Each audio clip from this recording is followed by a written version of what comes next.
Hello दोस्तों, नमस्कार। आपका एक बार स्वागत है फिर से टारगेट विद अजय के साथ। आज हम आपके लिए लेकर आए हैं डीएलएड फोर्थ सेमेस्टर 28 सितंबर 2020 में जो चौथा प्रश्न पत्र है उसका पूरा सॉल्यूशन, विज्ञान पेपर का पूरा सॉल्यूशन हम लेके आए हैं टारगेट विद अजय के साथ। आप हमारी जो वीडियो है इसे शेयर करें, लाइक करें और हमारा जो चैनल है इसे सब्सक्राइब करें।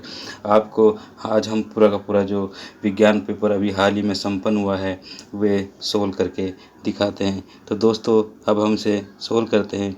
जैसे कि आपको स्क्रीन पे दिख ही रहा होगा हमारा जो पेपर है ये बात करें प्रश्न पत्र पुस्तिका चतुर्थ सेमेस्टर 2021 तृतीय प्रश्न पत्र विज्ञान। इसमें जो क्वेश्चन है अगर हम बात करें, पहला क्वेश्चन है वस्तुनिष्ठ क्वेश्चन है ये कि सिनेबार किसका अयस्क है। तो दोस्तों इसमें पूछा गया है कि सिनेबार किसका अयस्क है। तो जो सिनेबार है वो अयस्क है। इसमें चार ऑप्शन दिए गए हैं। जो है पहला ऑप्शन दिया गया है जेड एन, दूसरा ऑप्शन दिया गया है AU सोना, तीसरा ऑप्शन दिया गया है HG और चौथा ऑप्शन दिया गया है FE। तो दोस्तों इसमें जो सही आंसर है सिनेबार का जो है वो है HG। HG को हम क्या कहते हैं? HG को हम मरकरी भी कहते हैं और पारा भी कहते हैं। तो हमारा जो तीसरा ऑप्शन है वो सही है। अब हम बात करते हैं प्रश्न नंबर 2 की बात। निम्नलिखित में से विषाणु जनित रोग नहीं है। हाँ जी, उसने क्वेश्चन पूछा एग्जामिनर ने कि विषाणु जनित रोग नहीं है। तो विषाणु जनित रोग के बारे में बताना है।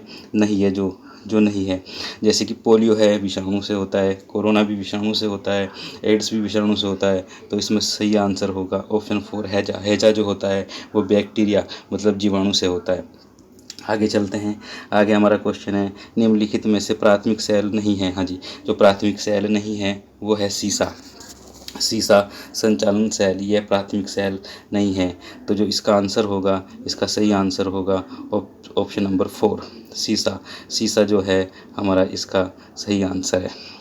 अगर हम बात करें आगे क्वेश्चन नंबर 4, रक्त को निम्नलिखित में से किस तापक्रम पर कांच या प्लास्टिक की वायुरुद्ध बोतलों में सुरक्षित रखते हैं। हालांकि जो रक्त को सुरक्षित रखने का जो टेम्परेचर बताया गया है वो 2 से 6 डिग्री सेल्सियस बताया गया है, लेकिन इसमें जो आंसर होगा वो होगा ऑप्शन नंबर 3। ऑप्शन नंबर 3 से 5 डिग्री सेल्सियस इसका करेक्ट आंसर होगा। अगर हम आगे चले, डार्विकवाद संबंधित है। डार्विकवाद किससे संबंधित है? तो डार्विकवाद संबंधित है योग्यतम की उत्तरजीविता से। किससे संबंधित है दोस्तों? योग्यता की उत्तरजीविता। ऑप्शन 4 जो हमारा है वो सही आंसर होगा। तो हमने आपको पांचों के पांचों जो वस्तुनिष्ठ है वो सही करा दिए। अब आगे हम चलते हैं, इसके जो क्वेश्चन हैं अति लघु की बात करते हैं। तो दोस्तों ये रहा अति लघु की बात। पहला क्वेश्चन है हमारा, विद्युत धारा असिध राशि है, स्पष्ट कीजिए। हाँ जी, एग्जामिनर ने कहा है कि विद्युत धारा असिध राशि है। आपको पता होगा जिन राशियों में सिर्फ परिमाण होता है उन्हें असिध राशि कहते हैं।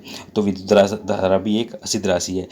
विद्युत धारा परिमाण और दिशा होने के बाद भी योग का जो नियम है वो मैं बता दूँ आपको एक बार फिर से कि योग का नियम क्या है। योग का नियम है हमारा A+B बराबर A+B, आगे है इसमें प्लस AB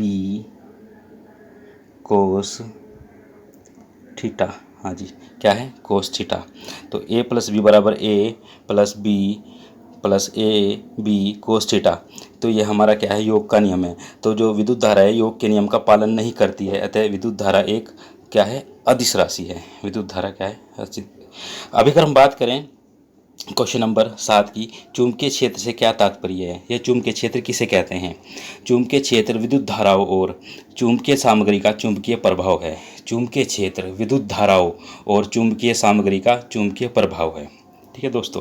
नेक्स्ट क्वेश्चन है क्वेश्चन नंबर 8, मेंडलीव के संशोधित आवर्त सारणी में कुल कितने आवर्त तथा समूह थे? तो हम बताना चाहेंगे आपको, जो मेंडलीव ने अपनी आवर्त सारणी दी थी संशोधित, वो दी थी 1913 में। कब दी थी दोस्तों? 1913 में। और अगर हम बात करें कि मेंडलीव की जो बिल्कुल संशोधित आवर्त सारणी है, इसमें जो आवर्त हैं, आवर्तों की संख्या कितनी है? 7 दोस्तों। कितनी है? 7। और अगर हम बात करें इसमें वर्ग कितने हैं, तो वर्ग की संख्या है 8। तो मेंडलीव की जो आवर्त सारणी है इसमें कुल आवर्त जो हैं 7 हैं और समूह जो हैं वो कितने हैं? 8 हैं। नेक्स्ट क्वेश्चन है हमारा, HIV पॉजिटिव व्यक्तियों का पता लगाने के लिए किए जाने वाले परीक्षणों का या टेस्टों का नाम बताइए। तो हम आपको बताना चाहेंगे कि सबसे जो मुख्यतः टेस्ट होता है HIV का पता लगाने के लिए वो होता है इलाइज़ा। कौन सा होता है दोस्तों? इलाइज़ा। कौन सा टेस्ट होता है? इलाइज़ा। एक टेस्ट तो ये हो गया। और जो दूसरा टेस्ट होता है वो टेस्ट होता है दोस्तों जो कोरोना में भी किया जा रहा है इस तरह का टेस्ट, वो टेस्ट होता है दोस्तों, उसका नाम है एंटीबॉडी टेस्ट। कौन सा है? Antibody test. तो 2 प्रकार के टेस्ट हमने आप लोगों को बता दिए। कौन कौन से टेस्ट? एलाइजा टेस्ट और एंटीबॉडी टेस्ट। नेक्स्ट क्वेश्चन है हमारा, प्राथमिक उपचार के किन्हीं 2 उद्देश्यों को लिखिए।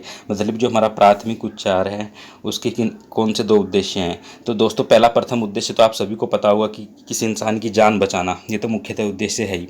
दूसरा उद्देश्य होगा इसमें स्थिति बिगड़ने से बचाना, मतलब स्थिति अधिक ना बिगड़े इसलिए जो प्राथमिक उपचार है वो रोगी को देते रहना चाहिए।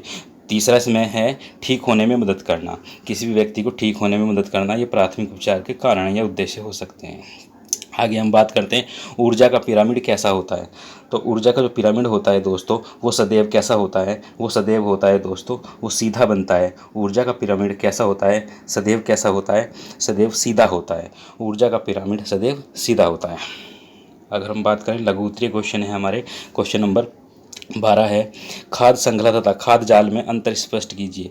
तो खाद्य श्रृंखला तथा खाद्य जाल में अंतर हम आपको बता देते हैं। 2 अंतर हम बताएंगे आपको। पहले हम खाद्य श्रृंखला के बारे में बताएंगे। इसमें जीवों की संख्या अधिक होती है। खाद्य श्रृंखला में जीवों की संख्या अधिक होती है, पहला अंतर। दूसरा अंतर है इसमें ऊर्जा का प्रभाव एक दिशीय तथा एक ही मार्ग से होता है, अर्थात यहाँ कोई विकल्प नहीं होता।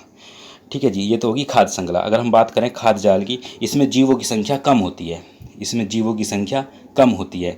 और दूसरा अंतर है इसका, इसमें ऊर्जा का प्रभाव, खाद्य जाल में ऊर्जा का प्रभाव एक जाल के रूप में होता है। यहाँ प्रत्येक पोषक स्तर पर एक से अधिक विकल्प होते हैं। प्रभाव की दिशा एक ही होती है। प्रभाव की दिशा एक ही होती है। अब हम बात करते हैं दोस्तों क्वेश्चन नंबर 13 की बात करते हैं। ये सिलेबस से बाहर का बता रहे हैं क्वेश्चन को। 2 बिंदु आवेशों के बीच लगने वाला स्थिर विद्युत बल का मान उन 2 आवेशों के गुणनफल के समानुपाती होता है तथा आवेशों के बीच की दूरी के वर्ग के वर्त अनुपाती होता है। इसका जो फार्मूला है, इसके फार्मूले को अगर हम याद रखें तो इसके फार्मूले से ही हम इसकी जो थ्योरी है वो याद कर सकते हैं। ये फार्मूला है इसका, F बराबर KC Q1 Q2 बटे R स्क्वायर। अगर हम बात करें KC इसमें है कूलाम का नियतांक कांस्टेंट है। Q1 और Q2 हैं ये आवेश हैं। और जो इसकी बात कर रहे हैं R स्क्वायर जो है आवेशों के बीच की दूरी है। कभी कभी क्वेश्चन ये भी पूछ लेते हैं कि जो कूलाम है आवेश का मात्रक होता है, या आवेश का मात्रक क्या होता है? कूलाम होता है। कूलाम आवेश का मात्रक होता है। ठीक है दोस्तों, अब हम आगे चलते हैं। नेक्स्ट क्वेश्चन है हमारा, अयस्क से धातु निष्कर्षण में प्रयुक्त होने वाली प्रविधियों का उल्लेख कीजिए। अयस्क से धातु निष्कर्षण में प्रयुक्त होने वाली प्रविधियां हैं, 3 विधियां बता रहे हैं हम आपको। पहली है चुंबकीय पृथक्करण विधि। तो पहली विधि कौन सी है? चुंबकीय पृथक्करण विधि। दूसरी विधि है फेन प्लेवन विधि। दूसरी विधि कौन सी है? फेन प्लेवन विधि। और तीसरी विधि है हमारी अयस्कों का सांद्रण। कौन सी विधि है दोस्तों? अयस्कों का सांद्रण। ये 3 विधियां हैं जो अयस्क से धातु निष्कर्षण में प्रयुक्त होती हैं। अब हम बात करते हैं क्वेश्चन नंबर 15 पे, रक्त के थक्का बनने की क्रियाविधि का वर्णन कीजिए। तो रक्त का जो थक्का बनता है ये के कारण बनता है, विटामिन के भी पूछ लेते हैं। तो हम इसके बारे में बता रहे हैं कि रक्त के थक्का बनने की क्रियाविधि का वर्णन। रक्त स्कंदन रक्त की वह प्रक्रिया होती है जिसके द्वारा वह द्रव की अवस्था से अर्धठोस मतलब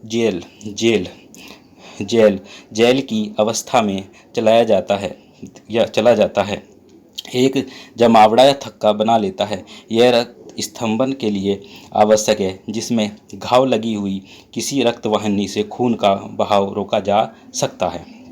ठीक है दोस्तों, नेक्स्ट क्वेश्चन है हमारा क्वेश्चन नंबर 16। यदि किसी परिपथ में 10⁵ इलेक्ट्रॉन 1 घंटे के लिए प्रवाहित होते हैं तो परिपथ में विद्युत धारा की गणना कीजिए। दोस्तों न्यूमेरिकल सोल्व करना होगा आपने। क्वेश्चन नंबर 17 है हमारा, थैलेसीमिया रक्त दोष के परिचय, कारण, लक्षण तथा परिमाण के बारे में लिखिए, परिणाम के बारे में लिखिए। तो दोस्तों हम बता दें, थैलेसीमिया एक आनुवांशिक रोग होता है जिसके अंदर RBC रेड ब्लड सेल नहीं बन पाती और जो रोगी होता है उसे बार बार खून चढ़ाया जाता है। ये थैलेसीमिया आनुवांशिक रोग होता है। ठीक है दोस्तों, तो इसके बारे में आप विस्तार से लिख सकते हैं। अगर हमारा लास्ट क्वेश्चन है, फर्स्ट एड बॉक्स क्या होता है, उसके कार्यों को समझाइए। दोस्तों आपको पता होगा, फर्स्ट एड बॉक्स में सभी प्रकार की दवाइयाँ, पट्टियाँ, थर्मामीटर, ये सब चीज़ रखते हैं। और कहीं पर अगर घटना हो जाए या दुर्घटना हो जाए, रोगी को क्या करते हैं, फर्स्ट एड बॉक्स से जो सामग्री है वो उसका यूज़ करते हैं। फर्स्ट एड बोर्ड में सभी तरह की दवाइयाँ रखी जाती हैं, प्राथमिक उपचार में बहुत सहायक होता है। और जब तक रोगी को अस्पताल या कहीं पर भर्ती करते हैं तो तब तक उसे फर्स्ट एड बॉक्स में सामग्री है उसकी सहायता से ही उसका इलाज किया जा सकता है और बाद में उस रोगी की जान बचाई जा सकती है। तो दोस्तों आपको हमारी ये कैसी लगी वीडियो, इसके लिए आप हमारी वीडियो को लाइक करें, सब्सक्राइब करें। और जो दोस्त अभी 3rd सेमेस्टर में 4th सेमेस्टर में आएंगे वो हमारे चैनल को लाइक करें। ऐसे ही हम इस 4th सेमेस्टर की जो एग्ज़ाम बाकी हैं उनकी भी वीडियो आपके लिए लेकर आते रहेंगे। धन्यवाद। Watching my video. आपका दिन शुभ हो।